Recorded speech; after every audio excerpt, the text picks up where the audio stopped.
Bueno, pues vamos a empezar con el mensaje de hoy. Vamos a orar primero, si os parece bien.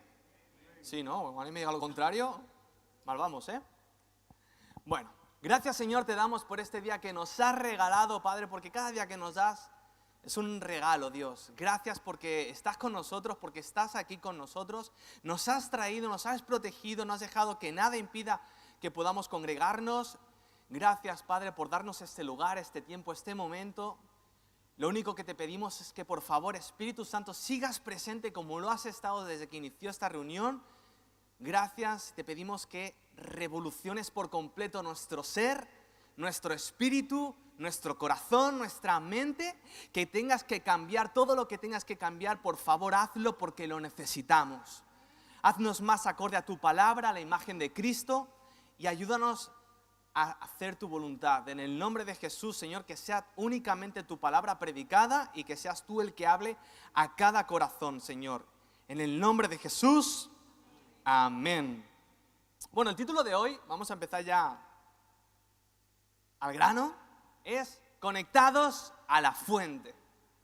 Porque vivimos en una época en la que aparentemente estamos más conectados que nunca. Eso no es. Pero si nos vamos a la realidad, las redes sociales tienen más de redes que de sociales.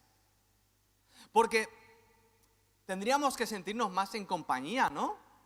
Tendríamos que sentir que tenemos un montón de amigos, como dice la canción. Pero la realidad es que aunque tengas miles de amigos en Facebook, muchos seguidores en Instagram, si te pones a contar la gente que realmente está a tu lado, la realidad es muy diferente. Para darnos cuenta un poquito de esto que estoy explicando, España es el tercer país de la Unión Europea que más consume antidepresivos, que más consume analgésicos, ansiolíticos, y esto va en aumento. Raro, ¿no? Paradójico. A día de hoy que tienes a alguien con quien hablar en cada momento, ¿no? Incluso desconocido, gente de la otra punta del mundo. ¿Cómo puede ser que aumente la depresión? ¿Cómo puede ser que aumente la ansiedad? ¿Cómo puede ser que aumente la soledad en los tiempos que corren? Y es que hoy tocaremos el tema de las conexiones, como hemos dicho, y la importancia de estar bien conectado. Porque las personas nos necesitamos entre nosotros. Somos seres sociales. Dios nos creó de esta manera. Para que te hagas una idea, hace 70 años en Estados Unidos se realizó una investigación psiquiátrica, de las que a mí me gustan. Resulta que en los años 50 del siglo pasado pasaba algo que la gente no era del todo consciente. Pero los que estaban dentro de ese mundo no sabían explicar por qué razón en los orfanatos, niños menores de 1 año, 1 de cada 3 moría. Un doctor llamado René Spitz dijo, bueno, vamos a analizar qué pasa, vamos a intentar buscar una solución, porque no estamos en un país subdesarrollado, estamos hablando de Estados Unidos. Este hombre se dedicó a ir a un orfanato, a ir a otro orfanato, a ir a otro, y se dio cuenta de que había un personal capacitado que atendía a los niños, habían muchas medidas de higiene, habían recursos para atenderlos. O sea, estos niños tenían todas las necesidades aparentemente básicas cubiertas. No les faltaban medicinas, no les faltaba gente que estuviera al tanto de ellos, no les faltaba comida. Entonces dijo, ¿pero qué pasa? No me lo puedo explicar. Entonces dijo, vamos a comparar estos índices de mortalidad con los niños que se están criando junto a sus madres, pero en la cárcel. ¿Sabéis qué pasó? Los resultados eran totalmente diferentes. Porque, para su sorpresa, en estas cárceles donde habían más infecciones, donde había mucho hacinamiento, donde había más contagios, donde no había personal sanitario el justo para atender a personas adultas, no bebés, no moría ni un solo niño. Ni uno. Es más, los niños que crecían junto a sus madres en la cárcel, ojo, en la cárcel, eran más sanos, eran más fuertes, tenían mayor estatura que los niños que sobrevivían al primer año de los orfanatos. Entonces descubrió que un 37% de los recién nacidos criados sin madre en un orfanato, 1 de cada 3, 37%, morían, no pasaban del primer año. Y como hemos dicho, en la cárcel todos los niños sobrevivían. La conclusión fue una. Y esto trajo una revolución en el campo de los centros en los que se acogían a niños huérfanos. El ser humano desde su nacimiento necesita contacto piel con piel para poder sobrevivir. Ya no solo para tener salud, para sobrevivir. 1 de cada 3 niños moría por no tener a alguien que constantemente los abrazara. Y por esta investigación muchos niños pudieron salvarse, porque alguien abrió los ojos y pudo entender la gran necesidad que tenemos los seres humanos de necesitarnos los unos a los otros, de estar conectados. Y es que el 2007 volvió a realizarse en Rumanía otra vez, y esta vez se comparaban en esta investigación niños que crecían en orfanatos con niños que crecían en familias de acogida o con padres adoptivos. En este caso ya no morían niños porque ya se había aprendido la lección, pero querían ver cómo crecían, cómo era el desarrollo. Y para sorpresa de muchos, los niños que crecían en orfanatos tenían menor estatura, menor cociente intelectual y acababan sufriendo la mitad de ellos alguna enfermedad mental, concretamente el 52%. El resultado de nuevo fue niños que morían a causa de carecer de contacto humano, morían por falta de conexión. Y entonces yo me pregunto, mira, ya me han puesto el tiempo, ¿eh? Qué bueno. Yo me pregunto, nosotros como hijos de Dios, ¿qué consecuencias podemos tener a causa de falta de contacto y conexión con Dios? Si necesitamos desde nuestros primeros días, horas, minutos de vida, contacto humano de nuestra madre o padre o de alguien que esté ahí, ¿cuánto más nosotros necesitamos contacto de Dios? Por eso quisiera que me acompañes a un pasaje que se encuentra en Juan capítulo 15. Mi duda es cuando llegue a 0, ¿qué pasa? ¿Se apaga el micro? ¿Suena una alarma o...?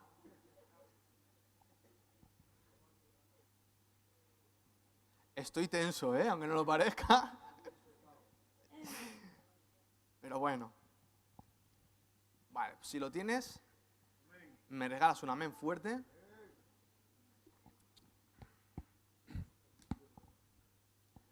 Perfecto. Juan, capítulo 15, versículos del 1 al 17. Leemos la palabra en el nombre del Padre, del Hijo y del Espíritu Santo. Amén. Dice la palabra. Yo soy la vid verdadera y mi Padre es el labrador. Todo pámpano que en mí no lleva fruto lo quitará, y todo aquel que lleva fruto lo limpiará para que lleve más fruto. Ya vosotros estáis limpios por la palabra que os he hablado. Permaneced en mí y yo en vosotros. Como el pámpano no puede llevar fruto por sí mismo, si no permanece en la vid, así tampoco vosotros, si no permanecéis en mí.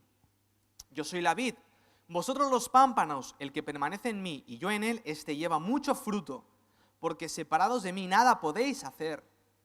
El que en mí no permanece será echado fuera como pámpano, y se secará, y los recogen, y los echan en el fuego y arden. Si permanecéis en mí y mis palabras permanecen en vosotros, pedid todo lo que queréis y os será hecho. En esto es glorificado mi Padre, en que llevéis mucho fruto y seáis así mis discípulos. Como el Padre me ha amado, así también yo os he amado. Permaneced en mi amor. Si guardareis mis mandamientos, permaneceréis en mi amor, así como yo he guardado los mandamientos de mi Padre, y permanezco en su amor. Estas cosas os he hablado para que mi gozo esté en vosotros y vuestro gozo sea cumplido. Este es mi mandamiento, que os améis unos a otros como yo os he amado. Nadie tiene mayor amor que este, que uno ponga su vida por sus amigos. Vosotros sois mis amigos, si hacéis lo que yo os mando. Ya no os llamaré siervos, porque el siervo no sabe lo que hace su señor, pero os he llamado amigos porque todas las cosas que oí de mi Padre os las he dado a conocer. Tranquilos que ya acabamos, ¿eh? No me elegisteis vosotros a mí, sino que yo os elegí a vosotros. Yo os he puesto para que vayáis y llevéis fruto, y vuestro fruto permanezca, para que todo lo que pidierais al Padre en mi nombre, Él os lo dé. Esto os mando, que os améis unos a otros. Hasta aquí el texto. Wow. Vamos a ir explicándolo paso a paso, ¿vale? Sé que es así del tirón un poco demasiada información, pero lo primero que tenemos que entender es que Jesús está hablando en la comunidad rural, una comunidad agrícola, a diferencia de Pablo que para predicar a veces hablaba de filósofos y poetas griegos. Jesús utiliza pues ejemplos de la vida cotidiana en el campo, y en este caso está hablando de la viña. Entonces, la viña en Israel significaba su propio ser, o sea, significaba Israel, era el símbolo predominante de Israel, hasta tal punto que se dice que delante del templo había una especie de viña de oro que significaba y simbolizaba Israel. Por eso Jesús les dice, ¿veis esa viña? Es de oro, representa a Israel, pero yo soy la viña real, yo soy Israel encarnado, yo soy vuestro Dios. Entonces, partiendo de esta base, Jesús nos está demostrando dos tipos de conexiones. Una vertical, que es la que nos conecta con Dios, y una horizontal, que es la que nos conecta con el hermano, la que tanto nos gusta. Pero ahora bien, ¿qué implicaciones y consecuencias tiene estar conectado a Jesús, a Dios? Porque aquí Jesús nos está diciendo una y otra vez, permaneced en mí, permaneced en mí, permaneced en mí. Lo que está diciéndonos es, estar conectados a mí. Mantener una relación íntima conmigo. Porque muchas veces como evangélicos tenemos ese cliché de, no, es que Jesús no es religión, Jesús es relación. Eso no es. Pero ¿entendemos la profundidad de eso? Porque en parte tiene verdad. Lo que Dios nos llama constantemente es a una relación. Aquí nos dice Jesús que ya no sois siervos, no sois esclavos. Yo no busco esclavos, yo no busco gente que agache la cabeza y me diga sí a todo. Yo busco amigos con los que colaborar. Yo busco gente que quiera ser parte de la misión de salvar al mundo. Y quiero contar contigo. Quiero que seas parte. Y es que Jesús, lo primero que nos ofrece al estar conectados a Él es vida. Vida. Cuando Jesús está a punto de resucitar a su amigo Lázaro y está probando la fe de Marta, Él mismo le declara en Juan 11:25, dice, yo soy la resurrección y la vida. El que cree en mí, aunque esté muerto, vivirá. Y a veces tomamos este versículo muy a lo literal, muy a lo espiritual, en el sentido de que, bueno, hay vida después de la muerte, sí. Pero hay otro tipo de muerte que es más agonizante, que es estar muerto en vida. Porque dice, aunque esté muerto, vivirá. En pocas palabras, por más que sea el pozo del pecado, de la depresión, de la ansiedad, del temor en el que te encuentres, si crees en Jesús, Él mismo te promete que vivirás. Porque es que el mundo en que nos rodea adolece, busca desesperadamente un salvador, busca un político que les saque de la pobreza, alguien que acabe con la violencia, que acabe con la maldad, con el sufrimiento. Busca y se aferra a ideologías, a filosofías. De una u otra forma buscan llenar ese vacío, buscan acabar con esa necesidad que tienen de perdón. Con esa necesidad de vivir, de respirar, de poder decir, por fin estoy vivo. Pero por más que intenten tapar esa necesidad de una u otra forma, la sociedad en la que vivimos está muerta en vida. Y gritan, necesito vivir. Pero por otra parte decían, pero Dios, a ti no te necesito. Menuda paradoja, ¿no? Pero Jesús nos dijo claramente, yo soy el camino, la verdad y la vida. Y nadie viene al Padre si no es por mí.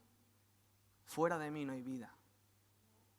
Fuera de mí no hay vida. Pero es que lo siguiente que implica estar conectados a Jesús es algo que no es tan bonito. Porque sí que es verdad que primer paso, la vida, es increíble.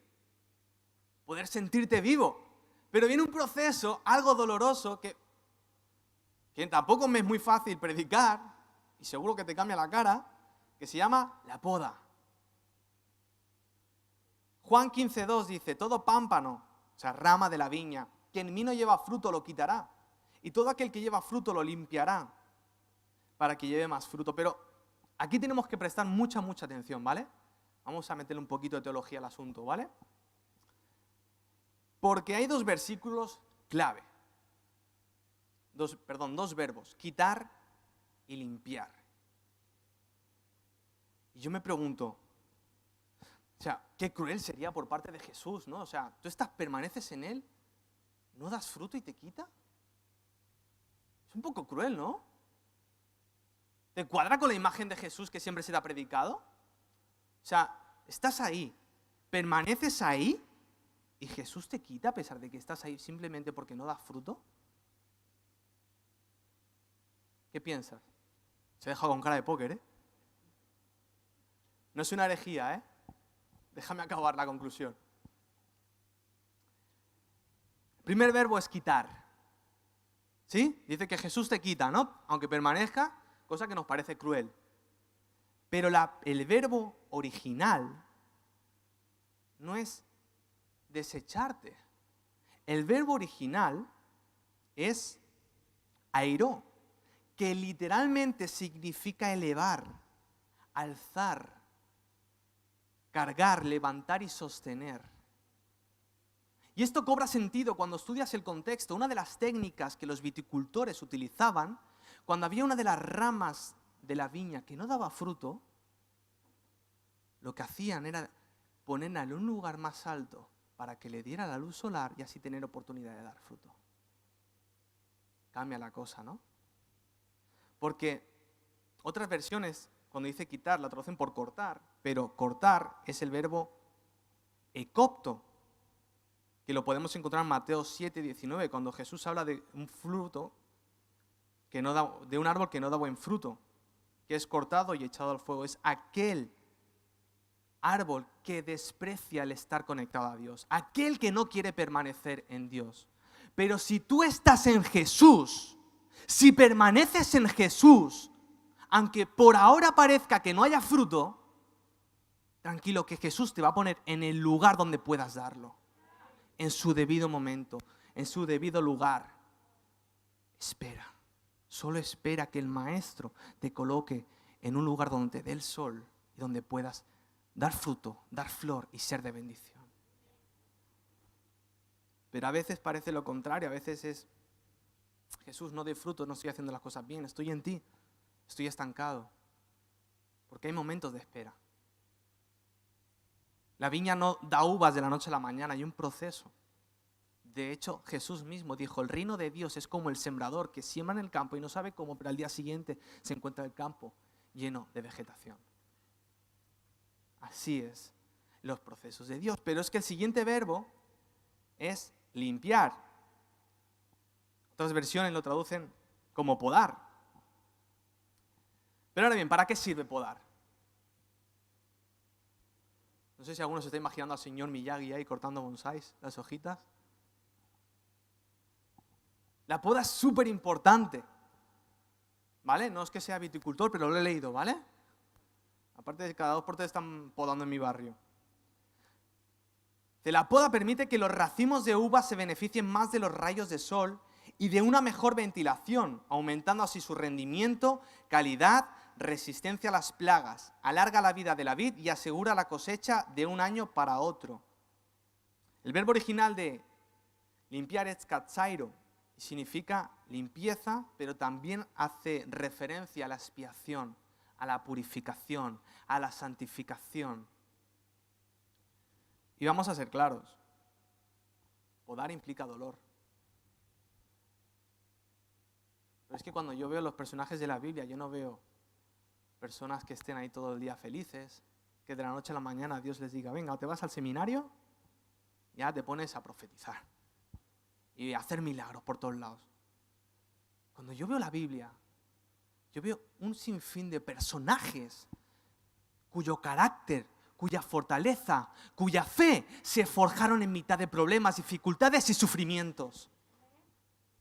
Y a veces huimos de esos problemas, a veces huimos de esos procesos, a veces huimos del sufrimiento porque nos encanta el estado del bienestar, nos encanta el bienestar, a mí el primero. Pero lo triste es que sin sufrimiento no hay crecimiento. No hay atajos, no los hay.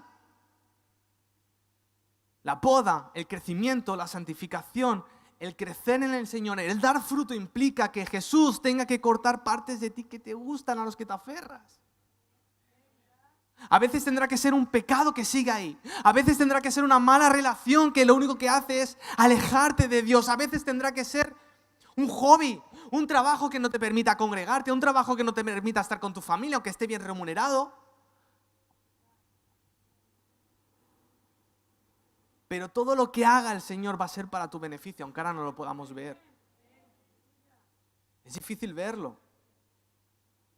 Un teólogo puritano llamado John Trapp, y no era artista urbano, dijo: si fuera doloroso sangrar, prefiero sangrar que marchitarme, porque mejor es ser podado para crecer que cortado para quemarse.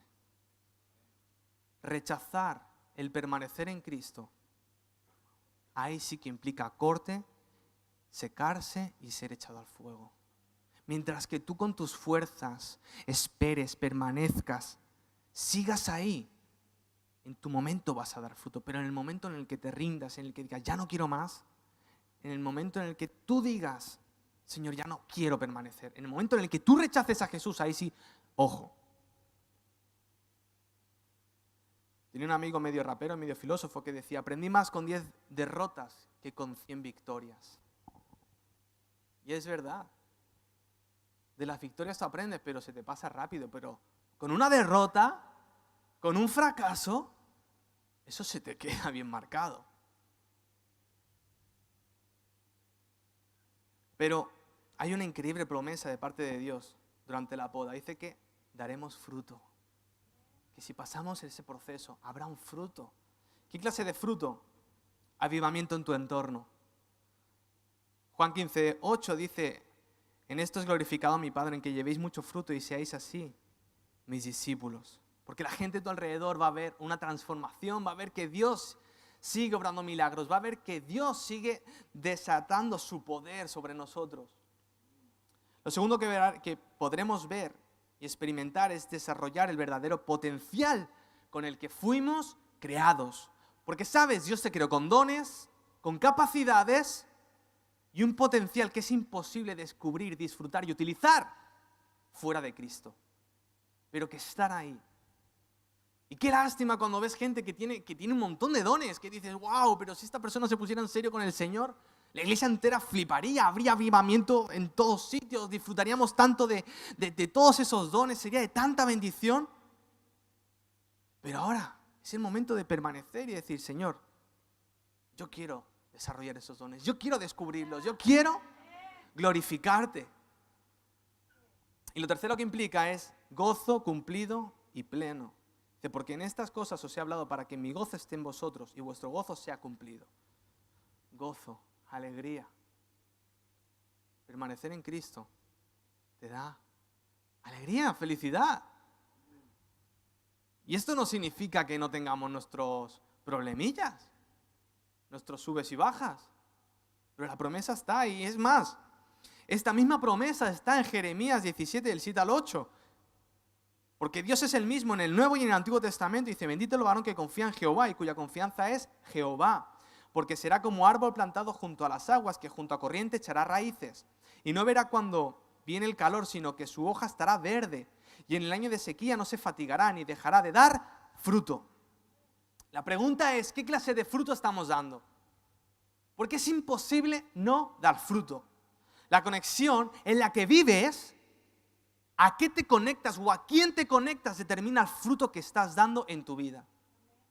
Mateo 7:16, por sus frutos los conoceréis. ¿Acaso se recogen uvas de los espinos o higos de los abrojos?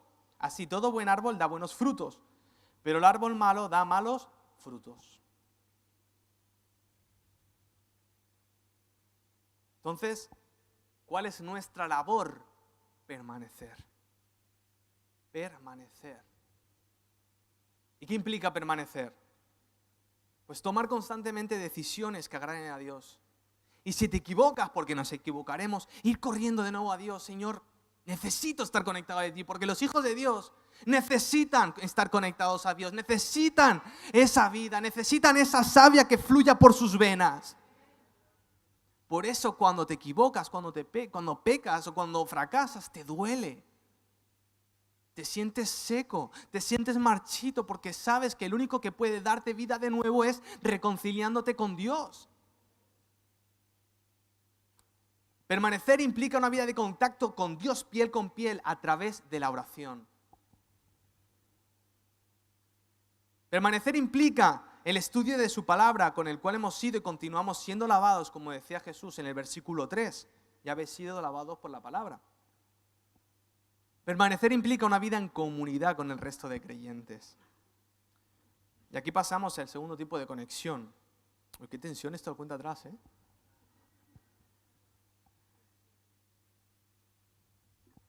Pero está bien, ¿eh? Lo agradezco. Si veis que se acaba, me ponéis un par de minutos más. Segundo tipo de conexión hace referencia al prójimo, al hermano, al vecino. Y a veces, no sé si la has escuchado, aquí no pasa. Siempre que dices, va a quedar bien, ¿no? Pero yo lo digo verdad, ¿eh? Aquí nos encanta estar juntos. Es así.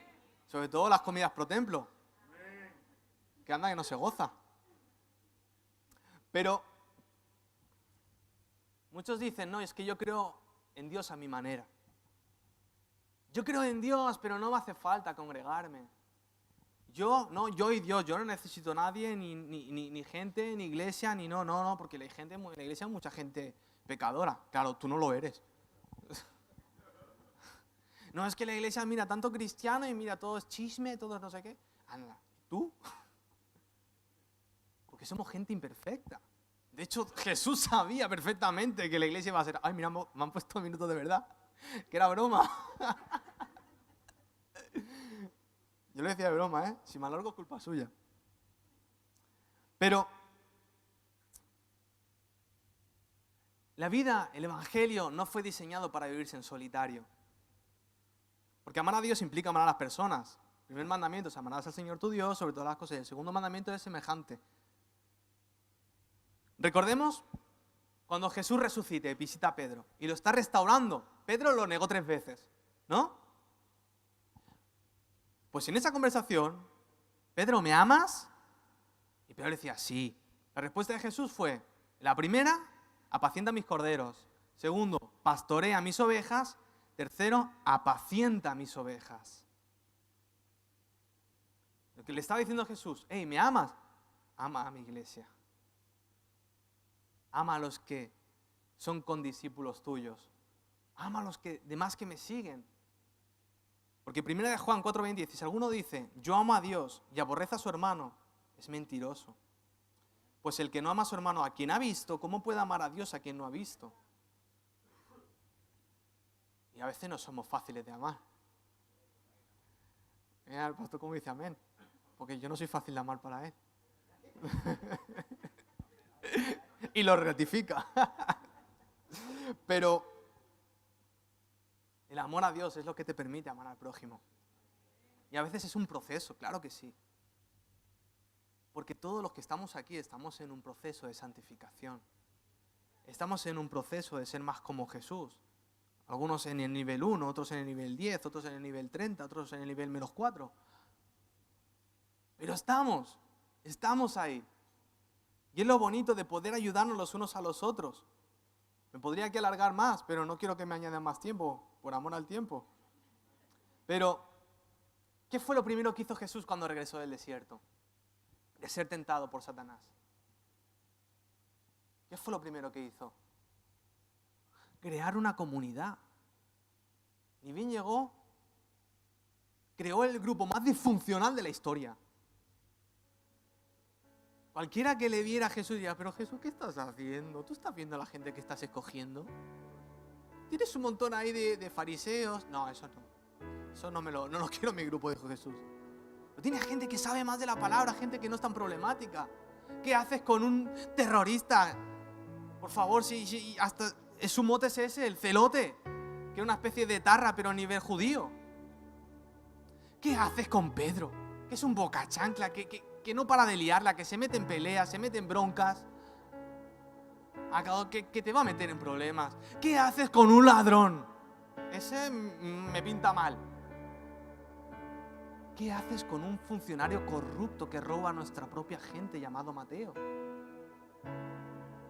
Era un grupo aparentemente disfuncional, pero Jesús sabía que ese grupo disfuncional, quitando a uno que le salió torcido,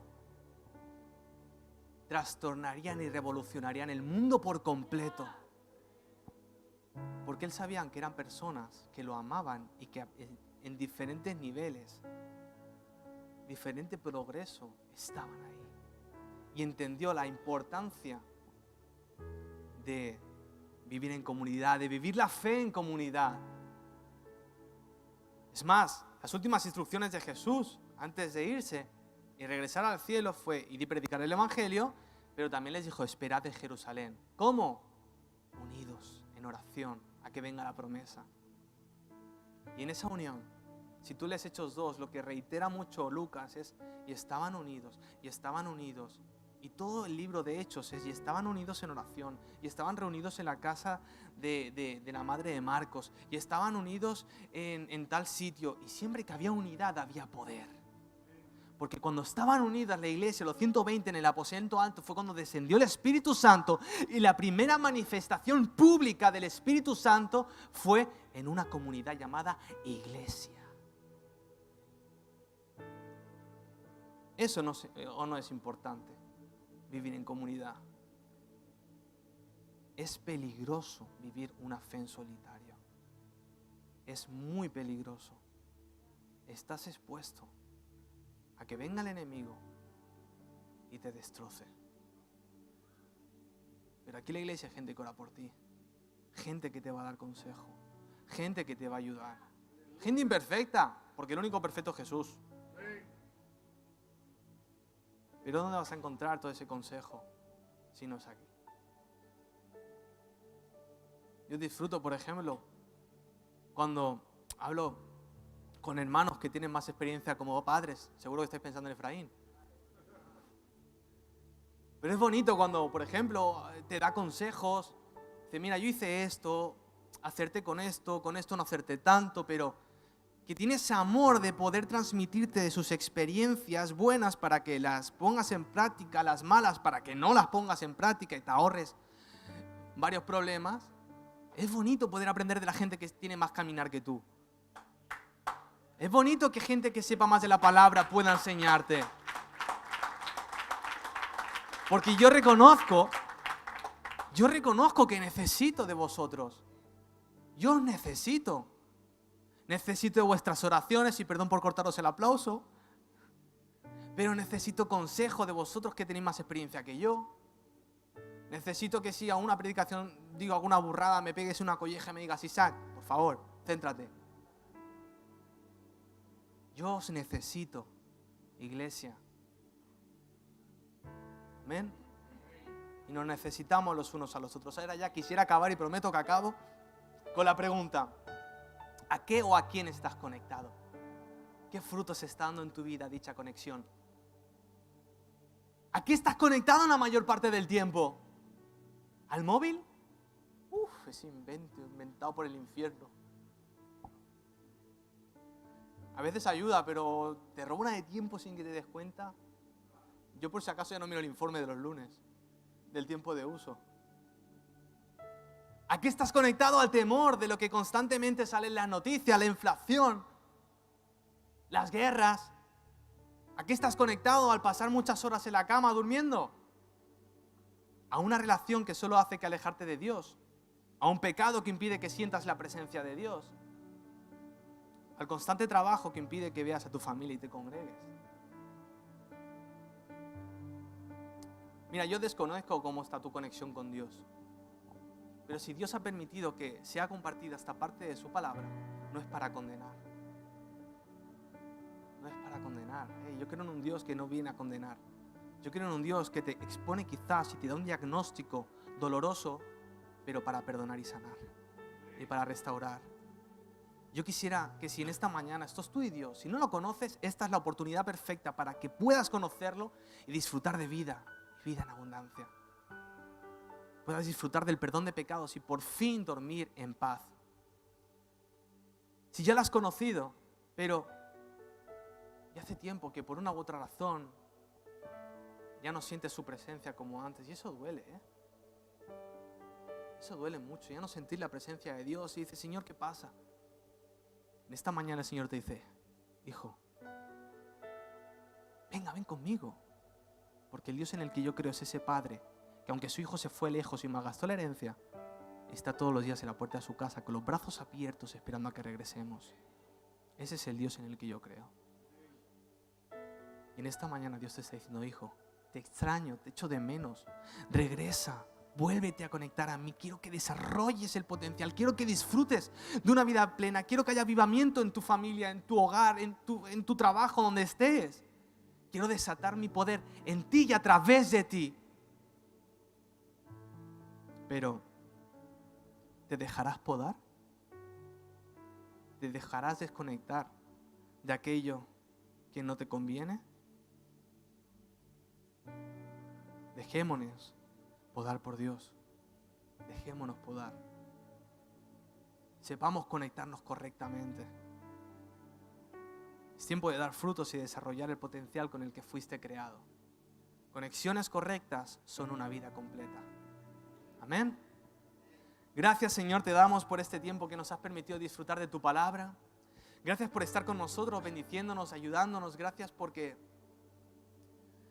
tenemos la oportunidad de estar conectados a ti, porque nos amaste tanto y anhelabas tanto una relación con nosotros que entregaste a tu Hijo para que fuera rasgado el velo y pudiéramos tener conexión directa contigo.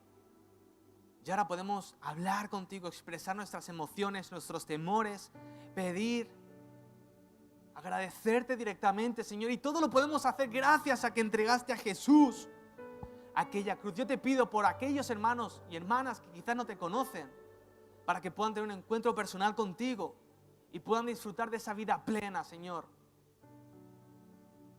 Ayúdanos a dejarnos podar, a permanecer en tu amor y a llevar fruto para tu gloria. Ayúdanos, Señor, porque necesitamos de ti. Fuera de ti nada somos. En el nombre de Jesús, amén.